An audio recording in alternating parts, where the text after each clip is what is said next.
Washington, D.C. Insurance Commissioner, name of William White, fired just one day after criticizing President Obama's so-called insurance fix. Now, wait a minute. Can you fire someone for something like that? All rise. Judge Napolitano is here. Whatever happened to freedom of speech? Yeah, really. Now, wait a second. Okay, the man is the Commissioner for Insurance in Washington, D.C. Yes. He says, hold on a minute, Mr. President, this fix of yours, you're just telling insurance companies that people can keep their plan, that's not going to work. So he opposes the president politically and practically. And he's fired. What's going on?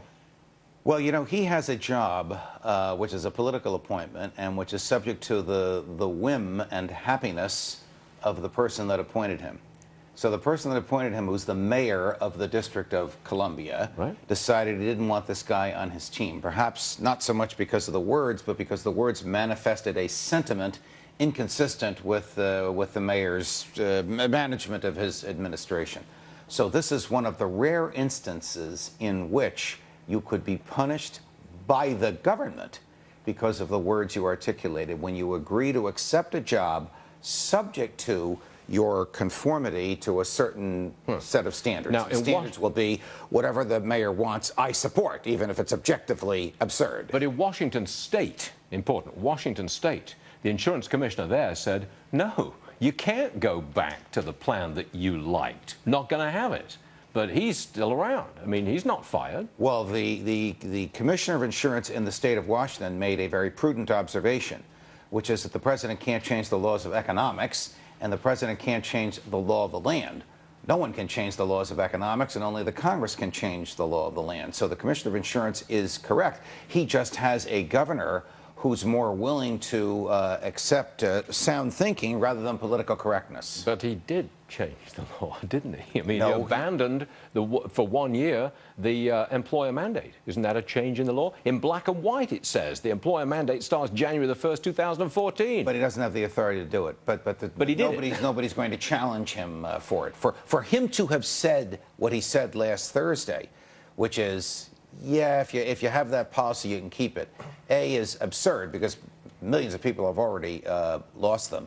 B, he can't tell the insurance carriers they now have to reinstate these policies. He can request it. But that's just it, though. This whole thing is about intimidation.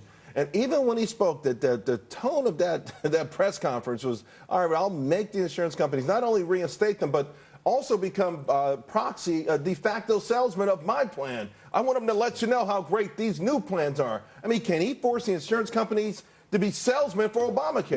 No, he can't. Nor can he force them to do anything outside the parameters of the statute. And the statute says this is the minimum policy, and this is when it's got to Sounds like that's what he said he's going to do. I'm going to digress to something completely separate for a moment. Moments ago, I sent you an email. And I asked you how you typed it, and you didn't. I didn't type it into my new iPhone. No, I spoke it into the new iPhone. I believe it recognized my accent and successfully transmitted the email to you, did it not? Yes, it did. What did it say? And it arrived from Stuart Varney. This is a voicemail for you, Judge, and I believe that's exactly what you said into that thing. Isn't that incredible? It is remarkable. I love this thing. As my mother will love this. As my grandfather used to say, just like we had in the old country.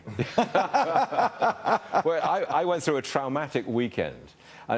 Because with a new piece, yes. I've got Whenever I get a new BlackBerry, it's a traumatic weekend. And you know what happened? I was on the set this morning of Fox and Friends, and Steve Ducey leaned over to me and he said, forget your fat thumb, Stu.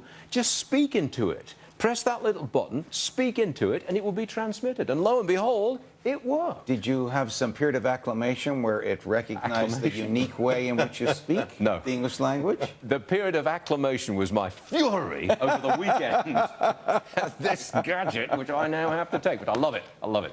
Judge, thank you very much indeed, everybody.